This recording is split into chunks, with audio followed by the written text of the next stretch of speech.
What's up, you guys? Welcome to the GM Outlet YouTube channel. Today, we're talking truck motors.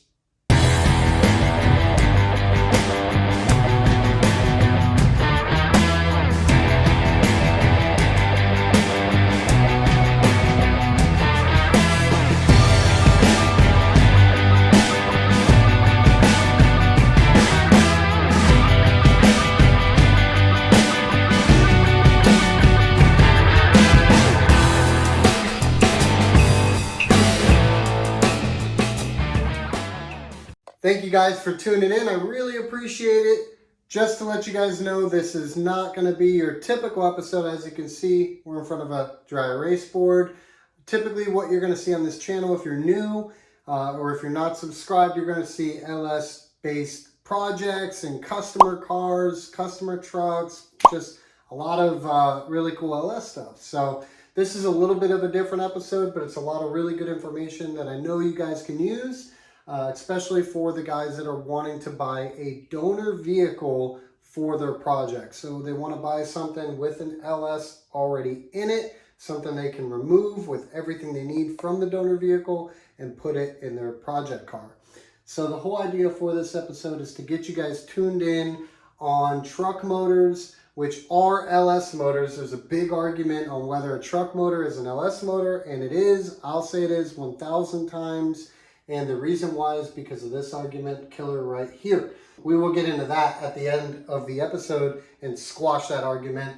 But like I said, the whole idea for this episode is to give you guys a really good idea of what to look for when you're buying a donor vehicle so you can save as much money as possible and get exactly what you're looking for out of it. So in order to really understand what we're talking about up here with all the different versions of motors and what they came out of, we need to talk about the different generations. To begin, you have 3 generations. Gen 4 motors are going to be 2007 to present day. Gen 3.5 motors are going to be 2005 to 2007. And Gen 3 motors are going to be 1999 for the trucks up to 2004. Now, there's a lot of differences between Gen 3 and Gen 4s. There's not a lot of differences between Gen 3s and Gen 3.5s. So understanding the differences means we got to really dive into Gen 4 engines first and understand what makes a Gen 4 motor a Gen 4. So Gen 4s generally, mostly, not all of them, came with active fuel management or displacement on demand, which is a very notorious system that GM came up with, which sounded really good on paper, but not so good in reality, because what it does, it takes 4 of the 8 cylinders in a GM truck or car and basically deactivates half of those 8 cylinders down to a V4. And how it does that is by collapsing 4 cylinders worth of lifters to where they're not moving. Problem is that those lifters usually ended up failing a lot, and there's actually a class action lawsuit right now with GM regarding the active fuel management or displacement on demand. But if you're doing a cam swap, lifters, trays, basically the whole top end, this really doesn't matter because everything regarding this system is all on the top end of the motor, not the bottom end. So even if you pick up an AFM motor, if you plan on doing all those things, it's really not that big of a deal. Variable valve timing, which is basically just a cam phaser gear on the front of the motor, in front of the camshaft, bolted to the camshaft, allows for a little bit better fuel economy and maybe some different power outputs at different RPMs and such, things like that. It's not notorious in any way. They're not really known for failing. It's just not something you'd probably want in your LS swapped car or truck. The biggest benefit of a Gen 4 motor, however, is the upgraded connecting rods. They're harder and they're free floating, so they can withstand a lot more power than the typical Gen 3 connecting rod or Gen 3 connecting rod over here. Now, one of the biggest differences between Gen 3s and Gen 4s is going to be the signal from the crank, which is a 58-tooth signal or 58X reluctor wheel on the Gen 4 models versus the Gen 3 models that have a 24X reluctor wheel or a 24-tooth crank signal. So those are your main differences. The NOx sensor location is different as well, where the NOx sensors, there's 2 of them in the valley of the Gen 3 motors, And on the Gen 4, it's only one, which is going to be on the side, I believe, on the driver's side of the motor. So that's your biggest main differences, and understanding that allows you to understand what you're getting up here when you're shopping around for a donor vehicle. Now, the point of this video is to educate anybody that needs it on what to look for when they're trying to buy a donor vehicle, so they know exactly what they're getting and the benefits and the disadvantages of the different years involved. But the trucks are always going to be the most cost-effective way to get your first LS motor. And buying a donor vehicle entirely and bringing it back home and dismantling it yourself is going to ensure that you get every stock part that you need, every OE part that you're going to be able to utilize on your LS swap. So let's dive into it now that we've gone through the generations, and we'll talk about the LS versus Vortec argument at the end of the conversation. And this is very interesting. So we're going to start out with the GMT 360. This is my favorite way of finding a cost-effective LS dropout. And the reason why is because most of them are severely undervalued. If you log on to Facebook and you go into Marketplace and you type in 97X and you put your parameters, at like $1,000, try to find a V8 version of a GMT 360, which is going to be a Buick Rainier, which is probably the most cost-effective one. They're very undervalued. A Isuzu Ascender, which is also extremely undervalued. Saab 97X. The Oldsmobile Bravada, which I'm not 100% sure if those came with a 5.3 or not. But also the Trailblazer. In 2003 and 2004, the GMT 360s came with what is known as an LM4 engine. It's also the same engine that came in some of the SSR trucks, not all of them, but the 5.3 SSR trucks came with an LM4 as well. And if you go try to find one out of an SSR, they're extremely expensive. So it's just kind of funny that you can find the same exact motor in a Envoy, which is another car I mentioned, or forgot to mention, was the GMC Envoy, also is a GMT 360.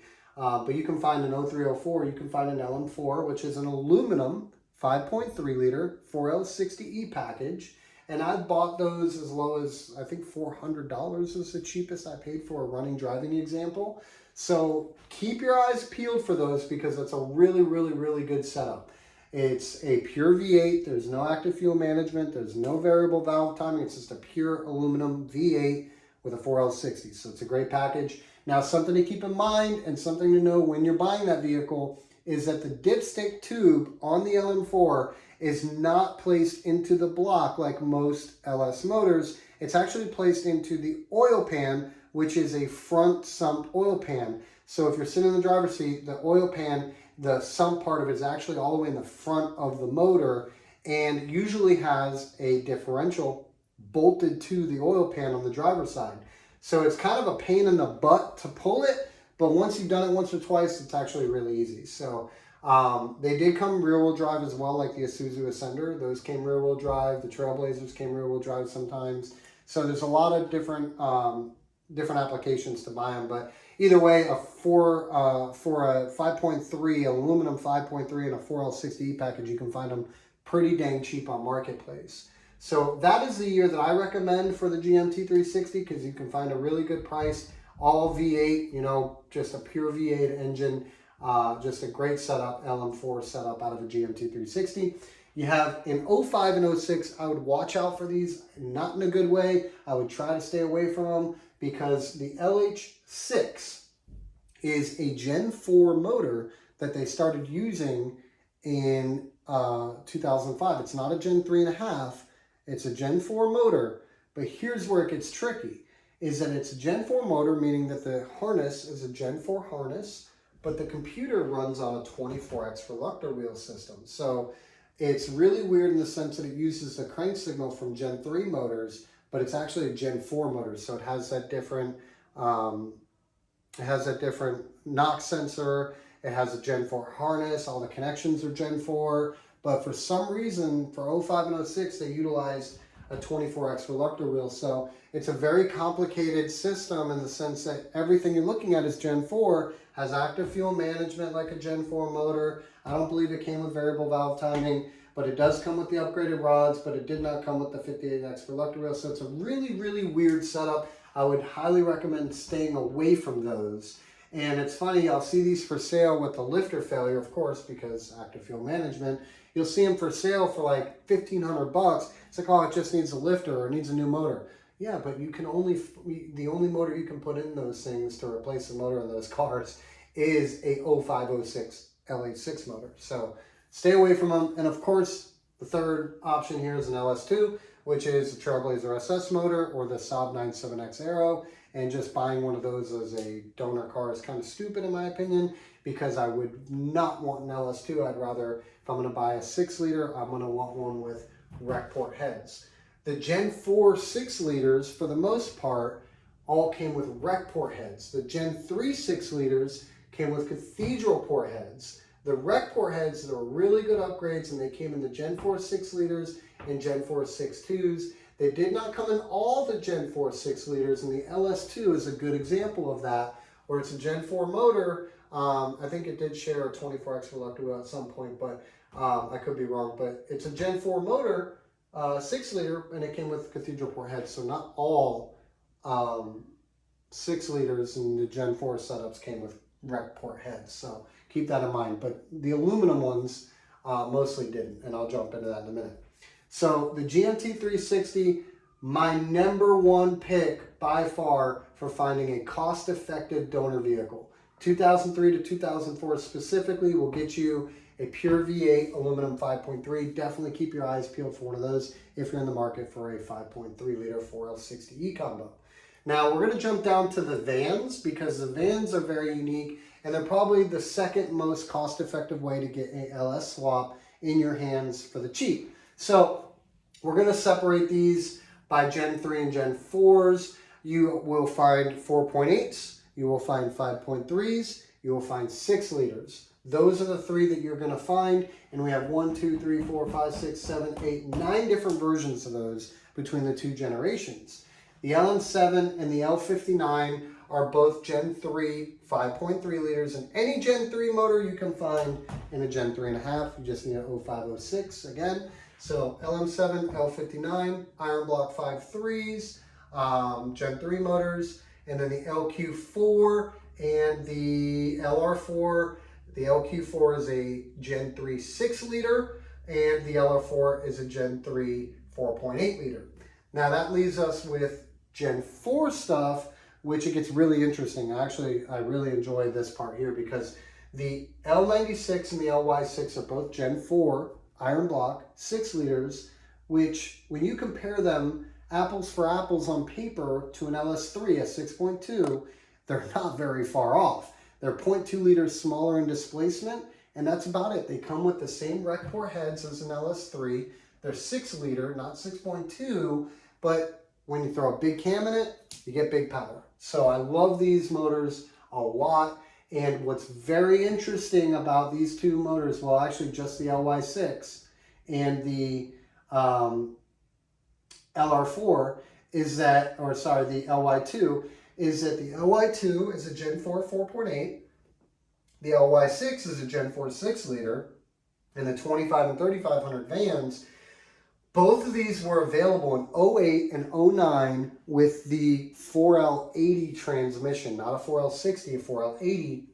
And it's very unique because from the factory you have a Gen 3 style transmission that was very sought after for high horsepower numbers and be able to withstand some power, with a Gen 4 6-liter with rec port heads, which means the harness is exactly what you would need to have a Gen 4 engine with a Gen 3 style transmission, a 4L80. So from the factory, you get exactly what you need. You don't need any weird harnesses. You don't need to buy any extra parts. You have exactly what you need. So if you can find an 08, 09, 25 or 3500 series 6-liter, that is gold. Same thing for the 4.8s, because these 4.8 liters, all of them, they love boost. So if you're a boost guy and you want a 4L80 behind your 4.8 from the factory, you could go with an LR4 or an LY2 and get yourself a Gen 3.5 or Gen 4 motor and throw a bunch of boost at it. So the van motors are great, and usually you can find a wrecked van for pretty dang cheap. They're going to have miles on them. Very rarely do you find something with low mileage,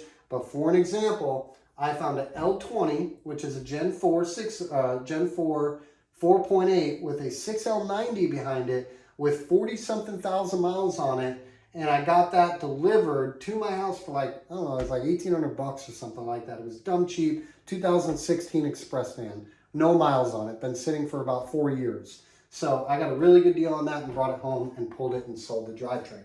So LM7, L20, LY2, LR4, L96, LY6, LQ4, LMF, L59. Now I saved the LMF for last because it's a very unique motor. It's a Gen 4 5.3 with no active fuel management, and depending on the year that you buy it, 08, 09, or 2010 to 13, you can get it with or without variable valve timing. So for instance, if you're just driving along in your Suburban, your 07 Suburban, and a lifter fails, and like, all right, well, you know what, I'll just put a new motor in it. That's the motor to choose all day long. It's an iron block, 5.3 Gen 4 motor with or without variable valve timing and no active fuel management from the factory. So that is a really good direct replacement motor for the guys that have lifter failure, that aren't looking to just do a bunch of work to the motor to get it back on the road. They just want to put a new motor in it. And believe it or not, I get that call a lot. So LMF motor for the win. I love those motors. I have one in my garage right now. I'll be using it shortly. So that's a really cool motor. I think that's it for the vans. There is a compressed natural gas or CNG 5.3, which is the LFT motor from the GMT 900s, which we'll get into last, but that's another really good motor as well. Now, we've covered the GMT 360s, the most probably efficient way to get a full donor vehicle for the cheap. Vans probably fall second in line. You can probably find them anywhere from $500 to, you know, $3,500 depending on the condition, mileage, and year and all that stuff. So that's also, you know, second in line. Third in line though is the Isuzu truck. Those cab over style trucks where the whole cab leans forward and it's got a box on it. You usually see them with like a 5.2 diesel or something like that. If you see 6.0 gas on the side of them, those are LS motors. They're 6-liter LS motors with 4L80s or 6L90s behind them. So in 03, I believe, and same thing with the vans 03 and up, 03 and up, 03 to 07, I believe they came with an LQ4 4L80, which is a great combo. I sell them all day long. But in 08, they came with the LY6 4L80 and 09 as well. So LY6 4L80 Gen 4 6-liter with a 4L80 transmission. And then in 2010, you were able to get it with the L96, which is just a Gen 4 6-liter again with flex fuel capabilities with a 6L90. And the 6L90 is a great transmission as well. So those are your three options in the Isuzu trucks. So we covered the GMT 360, we covered the vans, we covered the Isuzu trucks. Now let's jump into the GMT 800s, which are going to be your 1999 to 2007 classic full-size trucks and SUVs. You're going to find 4.8s, you're going to find 5.3s, you're going to find 6-liters, and that's it. That's all you're going to find on the GMT 800. So the LR4 is a Gen 4 4.8 iron block. You're going to find LM7 and an L59, which is, LR4 is a Gen 3 4.8 iron block. The LM7 and L59, the L59 I believe is the flex fuel version of the LM7. I think that's the only difference there. But again, that's a Gen 3 5.3. The LQ4 is out of the Denali's and the 25 and 3500 series trucks.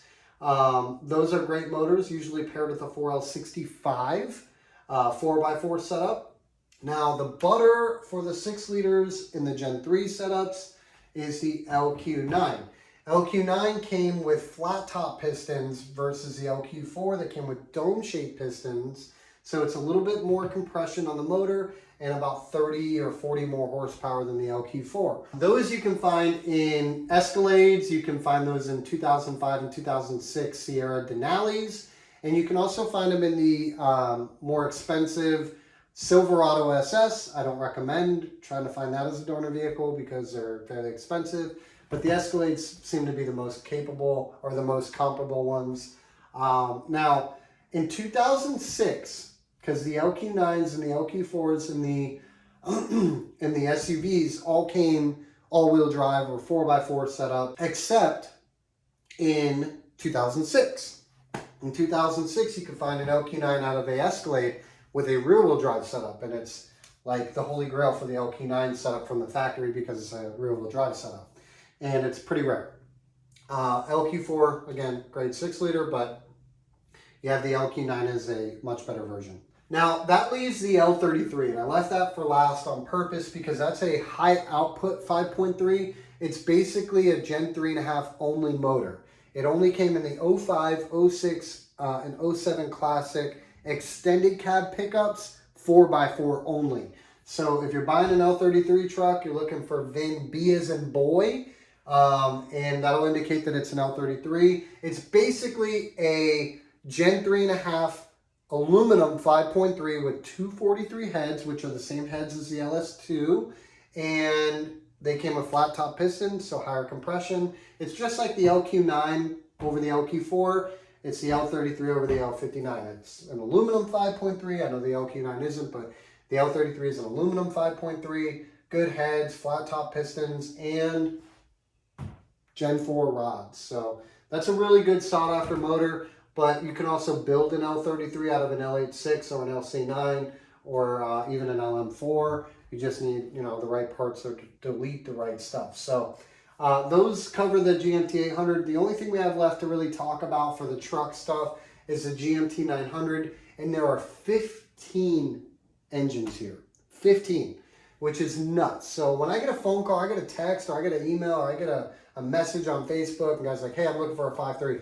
It's like, oh, which one, or I'm looking for a 6-liter. It's like, well, which one, there's so much to choose from. So when we're talking to the GMT 900, you have 2,500 vehicles, you have 1,500 series vehicles, trucks, SUVs, Escalades, Denali's, Yukons, Suburbans, you name it, Sierras, Silverados, you have a lot of stuff. So on the GMT 900, that's going to be your 2007 and up to 13 or 14 truck and SUVs. And I'm going to go over those kind of in sequence here. The LC9 is a aluminum, it's basically an L86. It's an aluminum 5.3 Gen 4 motor with 243 or 799 heads, which are very, very similar. They all came with active fuel management. They didn't come with variable valve timing. Of course, the Gen 4, so you got the rods and a 58X reluctor wheel. It's basically an L33 with active fuel management, if that makes sense. So, but it's a Gen 4 block, so the knock sensors, etc., are different, and the harness is different. But it's a Gen 4 aluminum 5.3. The other 5.3, of course, that's aluminum in that setup is the LH6, which we talked about here, but since it's 2007 and up, we're not worried about the reluctor wheel. It's going to be a 58X reluctor wheel. It's going to be an AFM motor. I believe they are VVT. I'm not sure on that, but of course, you got the connecting rods. They're all going to be cathedral port because they're 5.3s. Let's see what else we have. We have an LFT motor, which is the compressed natural gas 5.3. I imagine that's going to be an iron block with 243 799 heads. And I think that's it for the aluminum 5.3s. You have the LMG motor, which is your iron block 5.3, of course, and LY5, which is, I believe, the flex fuel version of the LMG, if I'm not mistaken. So those are your 5.3s on that board there. We're going to go into the 4.8s, which is going to be the L20, which is the latest version. It's a all the 4.8s, by the way, do not come with active fuel management. They did not come with active fuel management, but the L20 did come with variable valve timing, upgraded rods, and the 58X reluctor wheel. So the L20 is a great motor. I love that motor. It's what's in PETA. And then I think that's it for the LY2 is the older version of the Gen 4 4.8. So LY2 and the L20 are your 4.8s. Now we're going to jump into the 6 liters, right? Now we talked about the LY6 and the L96, the two iron block Gen 4 6 liters, my favorite 6 liters, probably the best bang for the buck if you're looking for a 6 liter or a 6.2. Definitely check out these two motors, by far the best bang for the buck. But in this platform, the GMT 900 platform, you have a lot of aluminum 6 liters, and of course the 6.2s are all aluminum as well, but there's some interesting ones. And the L76 came in the Vortec Max trucks, So these are going to be 6 liters with 4 L70s behind them. They are active fuel management motors. I'm not sure on the VVT, of course, the rods and the 58X reluctor wheel, but it's an all aluminum, I believe, rec port head 6 liter. So that's a good one to look out for. The LFA is from the 08 and 09 Tahoe, Escalade, and Yukon hybrids. There was a lot of confusion on whether or not you can bolt a starter to these motors. 1,000%, at least with the LFA, I know for 1,000% you can bolt a starter to the LFA motor. Great motor. But it's basically an LS2 with active fuel management. That's all it is. It's a aluminum, 6 liter, flat top piston with valve release, and cathedral style port heads because there's 799 243 heads and active fuel management. So if you can find one on the cheap, that's a good motor. The LZ1 is just the updated version of the LFA. I cannot confirm whether or not you can bolt a starter to it, but I imagine you can. I would just crawl under the truck and take a look and see if there's holes there for the starter.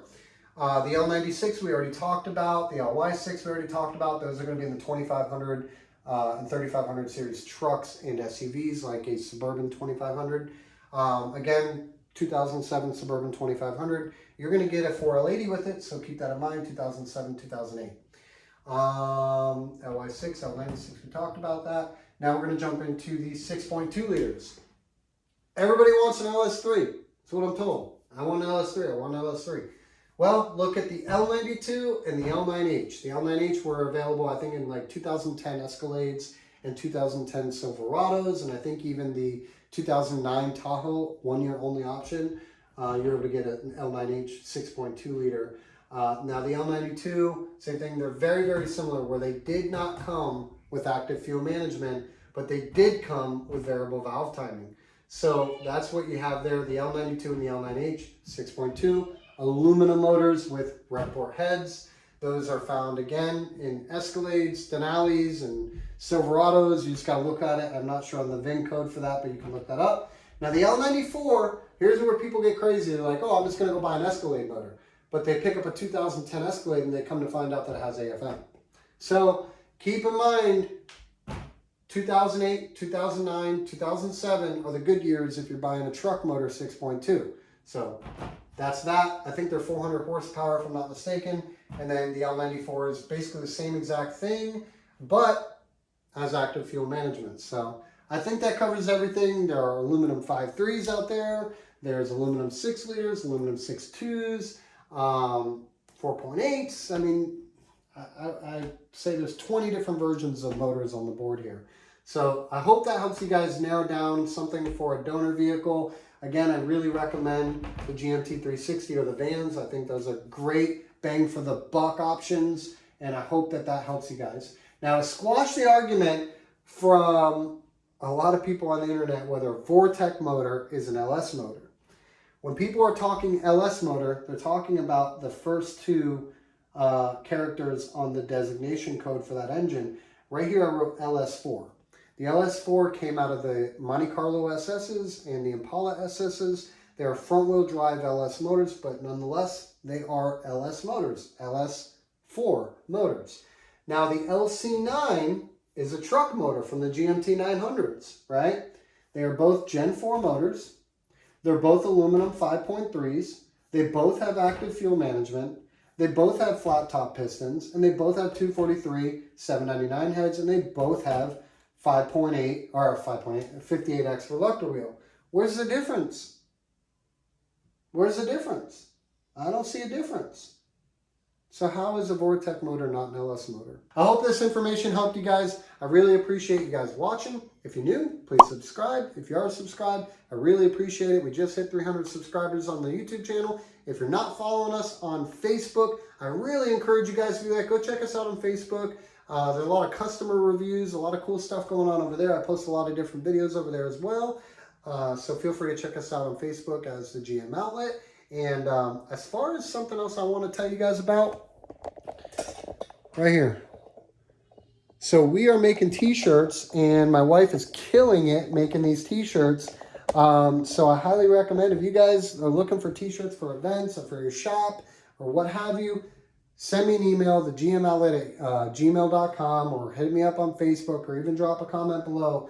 My wife is killing it with t-shirts. She just created stickers for me as well. I put one on the back of PETA. This is PETA, the GM outlet, on my cup. I got a new shirt that she made me. It's just really cool, and she's starting something new. So if you guys are interested in getting shirts done, or hoodies, or long sleeve shirts, or pants, or whatever, you know, definitely feel free to give us a holler on that stuff. But with that being said, you guys, thank you guys so much for watching. I really appreciate it. And we'll catch you on the next episode with the El Camino that was LS swapped at LS Fest 10 years ago. It's a really cool story, and it's a really cool car. I'll be filming that here in the next 2 days. So thank you guys again. Really appreciate it. See you in the next one.